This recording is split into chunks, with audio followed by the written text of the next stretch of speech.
Latina, escribió un hermoso sermón al que puso como título Descripción de una vida triunfante. Su reflexión se basaba justamente en el texto que nos ocupa y gira en torno a la bendición que el patriarca Jacob pronunció sobre su hijo José en su discurso de despedida. En otras ocasiones hemos dicho que los discursos de despedida en la Biblia representan una clase especial de literatura debido a su carga emotiva, a su valor histórico e incluso también a su significación profética. Es el caso del discurso de despedida del patriarca Jacob. En el hecho de su muerte y con sus hijos reunidos en torno a él, Jacob pronunció bendiciones sobre cada uno de ellos e hizo un énfasis especial en José. Si bien las palabras de Jacob hablan más de los sufrimientos pasados de su hijo, describían también una vida verdaderamente triunfante. De hecho, José es descrito como una rama fructífera junto a una fuente. Este es un día especial en el que damos gracias a Dios por la bendición que algunos de nuestros hijos tienen al alcanzar un nivel académico diferente. En un país donde el promedio de la escolaridad es primero de secundaria, cuando alguien trasciende de ese nivel, ingresa a una minoría privilegiada. Pero hemos dicho también muchas veces que todas las bendiciones de Dios nos son entregadas en una moneda que tiene dos caras. Una cara se llama privilegio y la otra cara se llama responsabilidad. Y es justamente lo que podemos ver en la vida de José. Su elocuente descripción que se hace de él nos muestra las cosas que hacen una vida triunfante. Veamos cuáles son. Antes, hermanos, de pensar en las enseñanzas de este pasaje, quiero compartir con ustedes una anécdota familiar de manera breve respecto al hermano James D. Crane, o Santiago Crane, como se le conocía también. Él llegó como profesor al seminario de Lomas Verdes, era profesor de griego, de homilética, era un tipo muy duro como académico, exigía a sus alumnos y nadie obtenía de él nada que no se hubiera ganado. En ese tiempo, hermanos, cuando alguien optaba por el ministerio, optaba por la pobreza voluntaria. Las iglesias eran pequeñas y pobres, y además tenían una filosofía. Pensaban, el trabajo de Dios, el pastor debe ser humilde y pobre. El trabajo de Dios hacerlo humilde y el de nosotros hacerlo pobre, y lo llevaban al pie de la letra. Quien optaba por el ministerio optaba por una situación de pobreza, y fue el caso de mi suegro. Después de un tiempo difícil en su matrimonio por razones económicas, en algún momento Dios empezó a prosperarlo, a bendecirlo, y justamente en ese momento lo llama al ministerio. Y él tuvo que decidir entre un futuro próspero en términos materiales o obedecer a Dios en el ministerio. Tomó la última decisión y fue al seminario, que en aquel tiempo estaba en Torreón. Llegó allí y bueno, la situación era difícil, la obra se estaba sembrando en la comarca lagunera. Hoy, hermanos, para darnos una idea de lo que el seminario de Torreón hizo por la comarca lagunera, los conurbados de Torreón y Querétaro son del mismo tamaño, tiene la misma población y el mismo número de municipios, pero nuestra convención tiene 3 iglesias bautistas y en el conurbado de Torreón hay 100 iglesias bautistas. Hay una situación muy diferente, obviamente hay una actitud frente al evangelio diferente en las ciudades coloniales que en las ciudades nuevas, como la ciudad de Torreón, que tendrá menos de 120 años de haber sido fundada. Bueno, era difícil, la obra se estaba sembrando, y en la víspera de una Navidad, mis suegros no tenían nada para la cena de Navidad, ni 20 centavos, que es lo que costaba una bolsa de café Colón. Entonces mi suegro decidió que iba a llevar a sus hijos en la víspera de Navidad al centro de la ciudad a ver los aparadores para que descubrieran, encontraran cuál era el más bonito. Era un concurso, y después de un recorrido bastante largo, hermanos, el lugar donde ahora está la iglesia bautista del Calvario y el centro de Torreón es una distancia considerable, los llevó caminando con el propósito de agotarlos, y cuando regresaran a la casa simplemente llegaran directo a la cama, no había nada que cenar. Pero esa noche el hermano Santiago Crane estaba preparándose para su cena. Él era el director del seminario, y cuando estaban orando por los alimentos, de pronto dice que Dios le trajo a la mente el nombre de mis suegros, los hermanos Alarcón, y dice, bueno, oró por los alimentos y siguió ese pensamiento en su mente, y entonces decidió ir a ver a mis suegros, que no estaban, andaban con sus hijos en la calle, y entonces vio que no había nada, ni una taza de café para cenar ese día. Él regresó, tomó parte de su cena de Navidad, hizo una despensa, lo dejó allí. Él tenía llave de los departamentos de los estudiantes, y el problema fue cuando mis suegros regresaron ahora a despertar a los niños, porque ya había cena, pero ellos no querían cenar, querían dormir. Era un hombre muy duro como profesor, pero tenía un corazón de pastor, y él escribió el libro El Sermón Eficaz, que ha influido a los predicadores evangélicos de América Latina en los últimos 50 años. Encontré una página adventista en donde alguien preguntaba por un buen libro de homilética, y dice: el mejor que he encontrado es El Sermón Eficaz de Santiago Crane. Bueno, el hermano Crane escribió este sermón basado en el texto que nos ocupa, y nos habla de una vida triunfante, hablando de la vida de José, una vida que a la luz del texto tiene cuando menos 3 elementos. En primer lugar, una vida triunfante se caracteriza por el fruto que lleva. Jacob empleó una figura elocuente para describir la vida de José. Dijo que era una rama fructífera sobre un muro, y cuando leo estas palabras recuerdo los años en los que vivimos en la casa de nuestro hermano Pepe Moreno, aquí en La Era. Estuvimos ahí 18 años, y teníamos unos vecinos al lado que eran de Coahuila, y eso permitió que automáticamente hubiera una corriente de simpatía que se fue profundizando con los años. Cuando doña Hilda, que era el nombre de la señora, quedó viuda, bueno, quedó al cuidado de uno de sus hijos, que, como decimos en el norte, no está muy práctico, pero cuidaba a su mamá.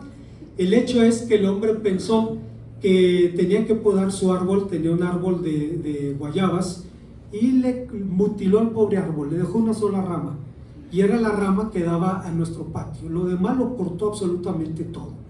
El árbol sobrevivió, y la única rama que producía fruto era la que estaba en nuestro patio, pero eran guayabas del tamaño de una pelota de béisbol, y cada vez que llegaba el tiempo de las guayabas, pues tenía que buscar una canasta, cortar las guayabas de doña Hilda, que era una anciana muy amable.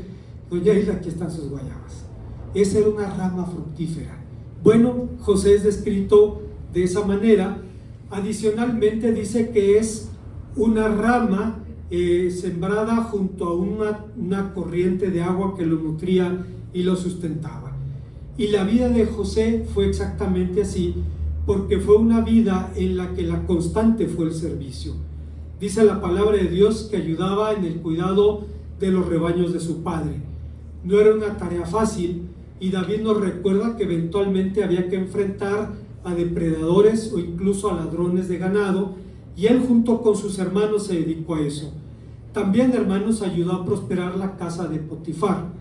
Algo interesante respecto a Potifar, el hombre que compró a José como esclavo, es que, a diferencia de lo que dice la Reina Valera 60, que dice que era capitán de la guardia del faraón, la verdad es que era el jefe de los verdugos del faraón.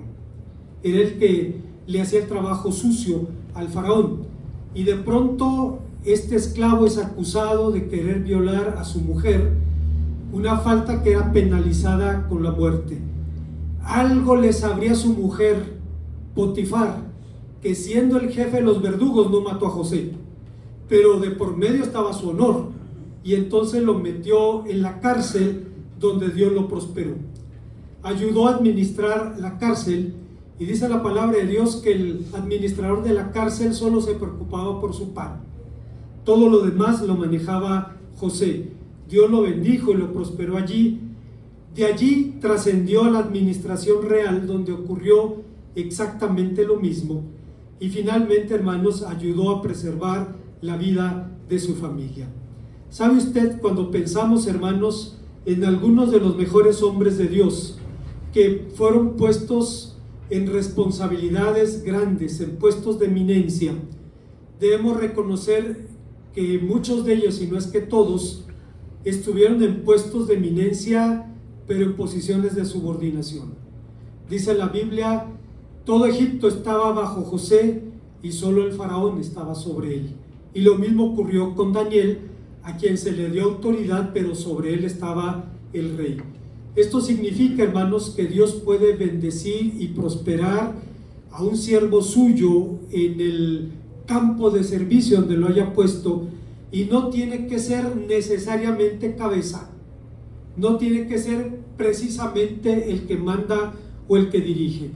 Digo esto, hermanos, porque hoy en día los profetas de la teología de la prosperidad repiten hasta el cansancio que Dios te ha puesto para ser cabeza y no cola.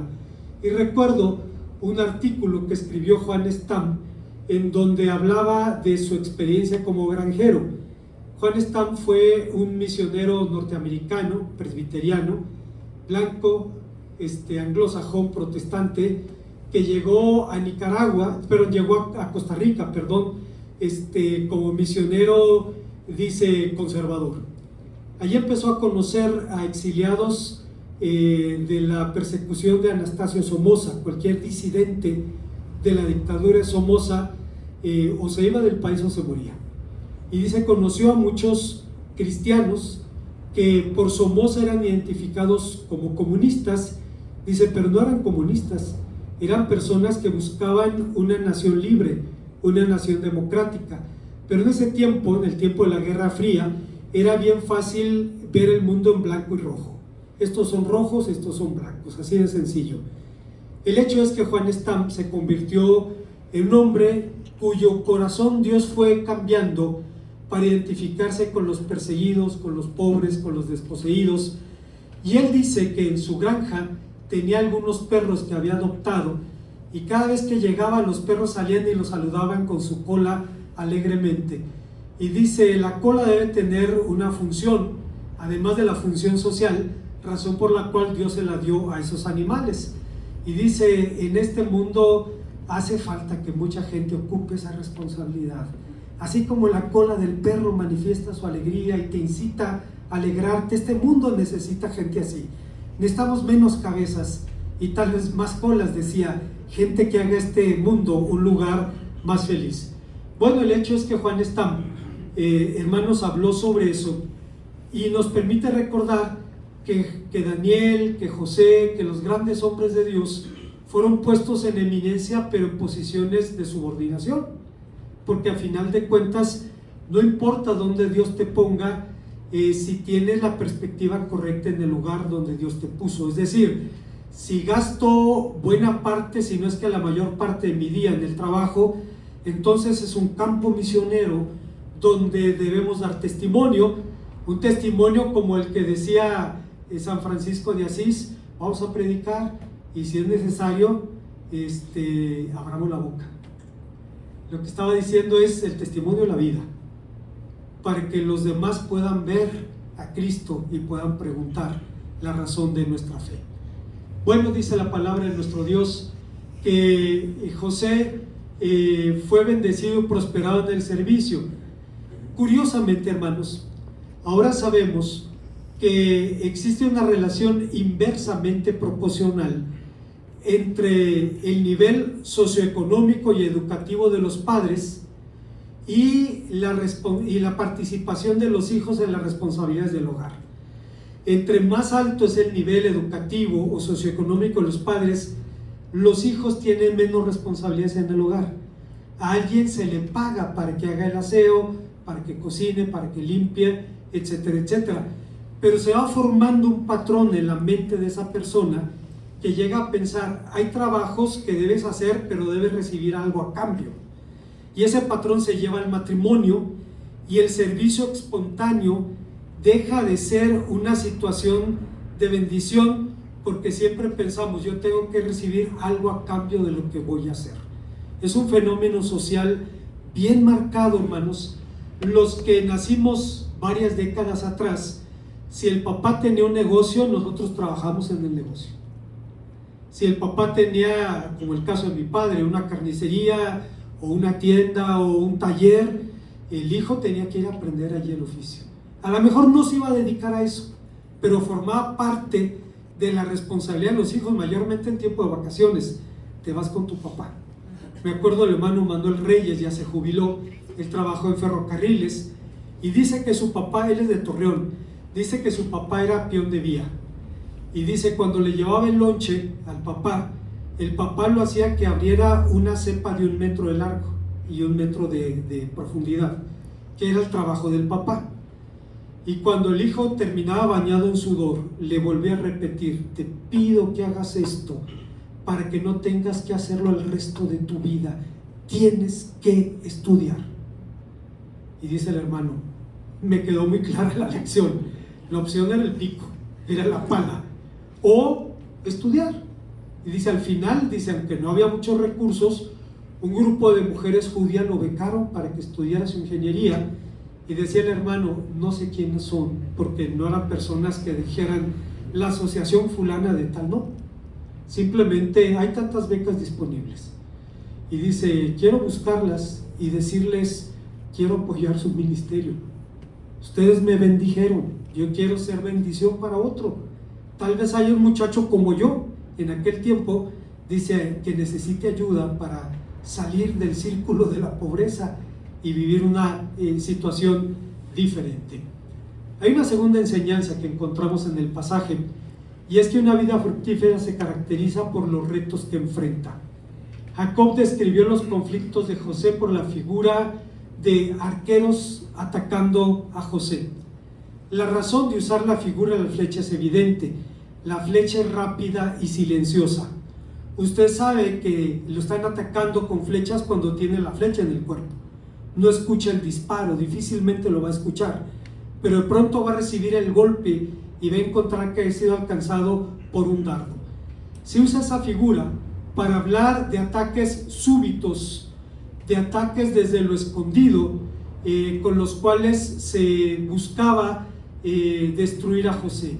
Esas flechas fueron la calumnia, la traición, cosas que le trajeron amargura. Hubo cuando menos 7 conflictos en la vida de José. Primero, hermanos, tuvo conflicto con sus hermanos. Dice la palabra de Dios que era el hijo predilecto. Y recuerdo a Eres Sproul, quien hace un comentario interesante sobre la relación de Jacob y José. Dice Eres Sproul, dice, hoy en día es común que un hombre de 60 años se case con una mujer de 30 o hasta menor. Hay medicamentos que hacen posible que el matrimonio funcione,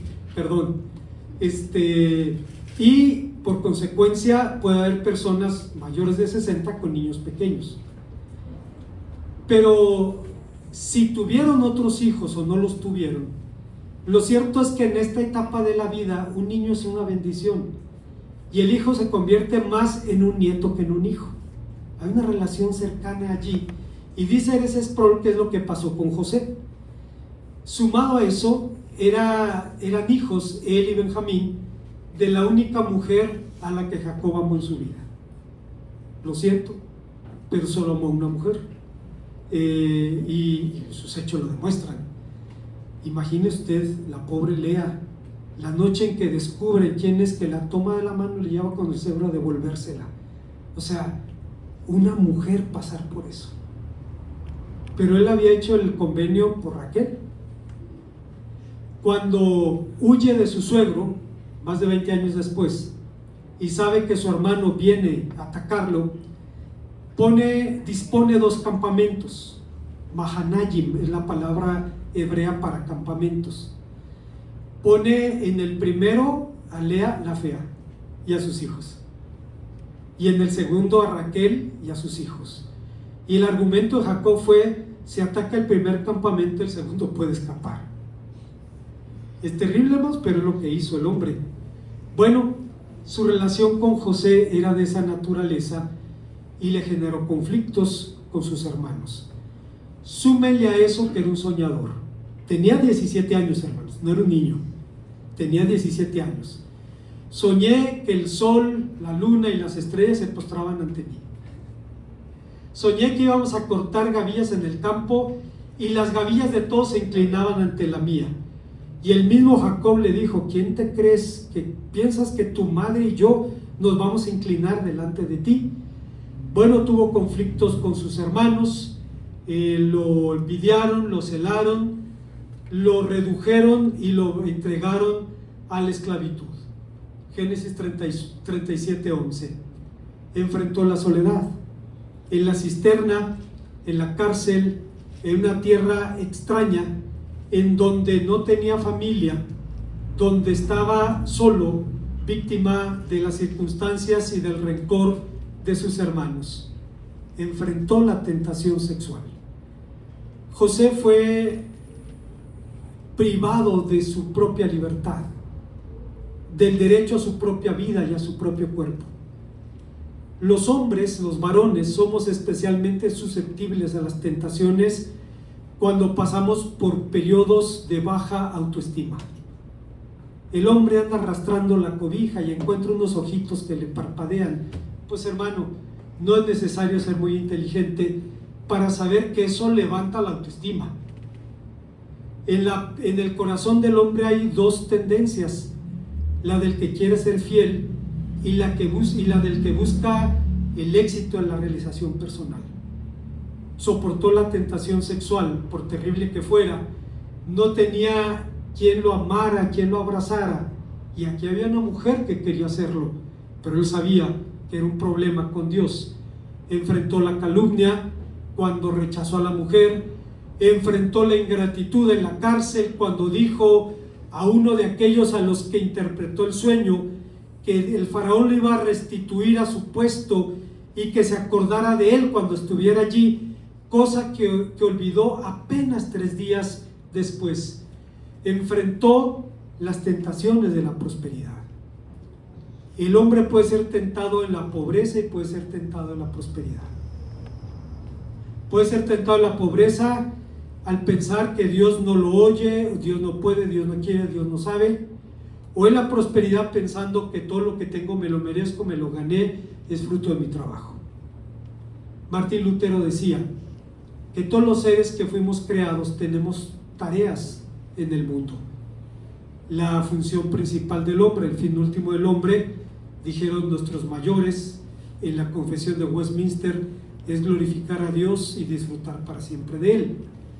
Pero los pájaros del campo, los bueyes, los caballos, tienen también una vocación. Y decía Lutero: el pájaro canta, vuela, pone su nido, cría sus polluelos, ese es su trabajo, pero no come de él. Come de los granos, las semillas, los insectos que Dios ha creado. El caballo va a la guerra, carga pesos, trabaja en el campo, ese es su trabajo, pero no come de él, come de la hierba que Dios creó. Los bueyes trabajan en el campo, pero tampoco viven de su trabajo, comen de la hierba que Dios ha provisto. Y de igual manera, dado que es bueno que el hombre trabaje y haga algo, decía Lutero, el hombre puede pensar que vive de su trabajo, pero quien ha pasado algunos días o alguna etapa de su vida desempleado y se haya dado cuenta que comió 3 veces al día en ese tiempo, verá y descubrirá que efectivamente Dios es quien nos sustenta, Dios es quien abre su mano y provee para nosotros. La prosperidad puede engañarnos, pero José lo tuvo bien claro siempre y enfrentó una de las tentaciones más grandes que pudo haber enfrentado, y fue la tentación de la venganza. Fue calumniado, humillado, desnudado por sus hermanos, echado en una cisterna, vendido como esclavos a una caravana de árabes. Y un día, con el paso de los años, sus hermanos vinieron frente a él. Venían andrajosos, muertos de hambre, buscando que les vendiera grano. Cualquiera, hermanos, hubiera sido un superhombre si resiste la tentación de la venganza. Los llevó a su casa, les sirvió de comer, luego los acusó de robar una copa, dejó a uno de los hermanos en la cárcel, mandó a los demás, llegaron ante Jacob y le dijeron: el varón que gobierna en Egipto dejó a nuestro hermano, y Jacob quería morir, ya perdí a uno de mis hijos y ahora me van a matar. Dice: pues permítenos volver y demostrarle que no somos espías. El hambre los hizo volver, y ustedes conocen la historia, no la vamos a narrar toda. El hecho es que en algún momento José los invita a comer a su casa, sirve doble porción a su hermano, a Benjamín. No soporta el llanto, y hermanos, si hay un pasaje en la Biblia que me conmueve es ese. Ahora lloro más fácil, antes era muy duro para llorar, pero cuando leía esa historia, hermanos, me partí el corazón. Yo no podía imaginar ese cuadro, es tan humano. Dice la Biblia, se fue a llorar, se lavó la cara, volvió y les dijo a sus hermanos las últimas dos palabras que hubieran esperado oír en este mundo: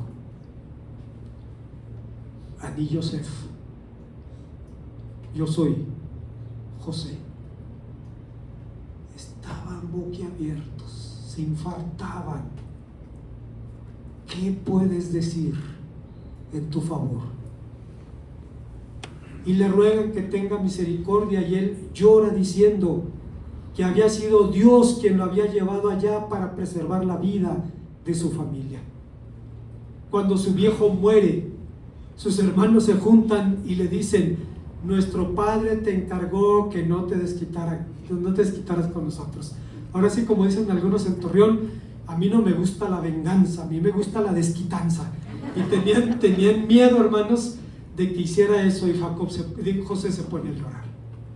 Dice: para preservar la vida me trajo Dios aquí. Hay hechos interesantes en la historia de los patriarcas.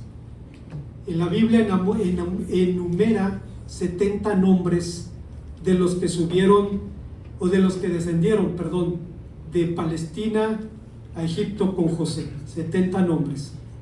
Pero la Biblia dice que fueron 71 los que fueron a Egipto, y falta el nombre de alguien. Y los rabinos dicen: era Dios quien estaba con ellos, quien los acompañó en su peregrinaje y estuvo con ellos los 430 años de esclavitud, como le había dicho al patriarca Abraham: ten por cierto que la tierra donde estás será tuya y de tus descendientes, pero tu simiente será llevada a Egipto y serán esclavos allí por 400 años, después de los cuales yo los traeré con gran bendición. Y era Dios con ellos, y José venció la tentación de la venganza por su temor al Señor. Hay una tercera y última enseñanza en el pasaje, y es que el texto nos enseña que una vida triunfante se caracteriza por la ayuda que recibe. Jacob dijo: pero su arco se mantuvo firme y sus brazos se hicieron ágiles por las manos del fuerte de Jacob, por el nombre del pastor, la roca de Israel. En otras palabras, estaba diciendo Jacob que la diferencia en su vida iba a ser la ayuda y la presencia de Dios. Yo no sé si usted ha pensado en su propia vida, en situaciones de peligro que haya atravesado, en tantas vivencias por las que pasamos, y pueda reconocer que Dios siempre estuvo allí. Siempre estuvo allí. Hay personas que incluso se convierten siendo jóvenes o adultos y dicen: siempre hubo desde la infancia un vacío en mi corazón, una necesidad que nada podía llenar. Y eso lo dijo Agustín de Hipona: porque fuimos creados para ti y no descansaremos hasta que estemos en ti. Lo que Agustín decía, en otras palabras, en sentido figurado, es que Dios nos hizo con un agujero en el corazón, y ese agujero tiene la forma de Dios, y solo cuando Dios entra en el corazón del hombre, el hombre puede sentirse completo y satisfecho. Bueno, hermanos, Dios estuvo siempre con José. venció a la calumnia y a la soledad, porque dice Génesis 39:2, 21 y 23, en estos 3 versículos, que Dios estaba con él. Venció la tentación sexual reconociendo que sería pecado contra Dios, Génesis 39:9. Venció la tentación de la prosperidad al recordar que Dios y no su habilidad es lo que le había dado el poder, y venció la tentación de la venganza por su temor al Señor.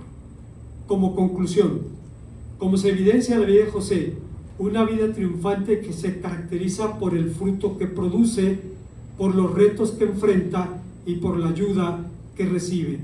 ¿Cómo alcanzar una vida triunfante? Reconociendo nuestras propias incapacidades, sometiéndonos sin reservas al señorío de Dios y confiando plenamente en la fidelidad de sus promesas. Es curioso, una vida próspera, una vida triunfante en nuestro entorno normalmente se describe como una vida llena de satisfactores materiales. Nuestro mundo, hermanos, es un mundo materialista.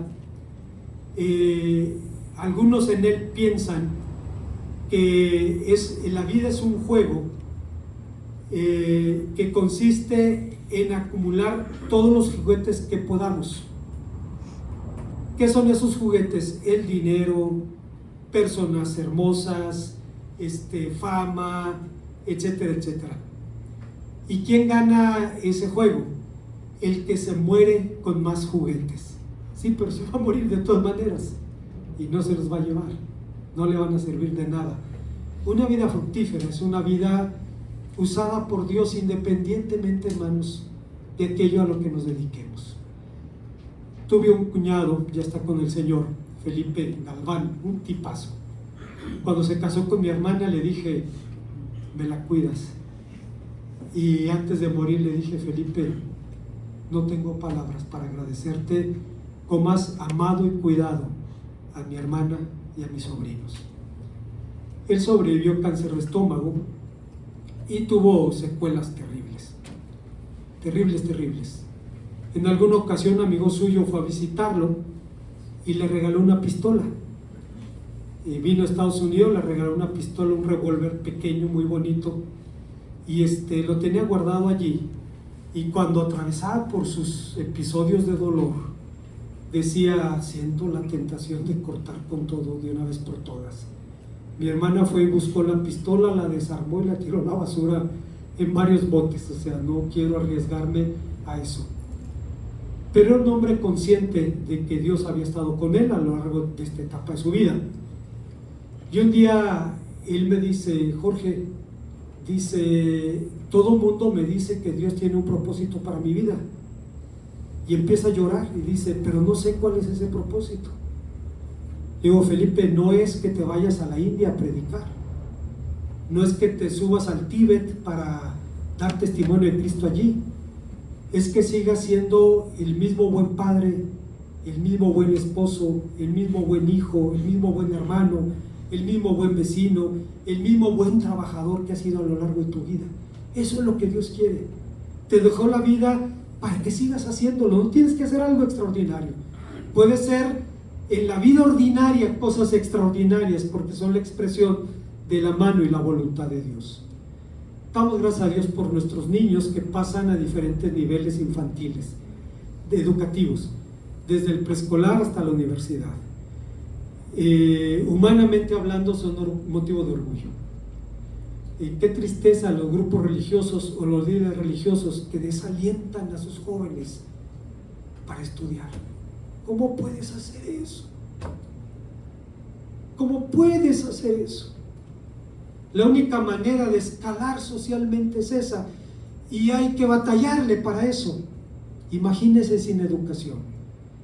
Cuando alguien pasa a segundo de secundaria, pasa una minoría privilegiada, porque el promedio de la escolaridad es primero de secundaria, y entonces recibe un privilegio y una responsabilidad.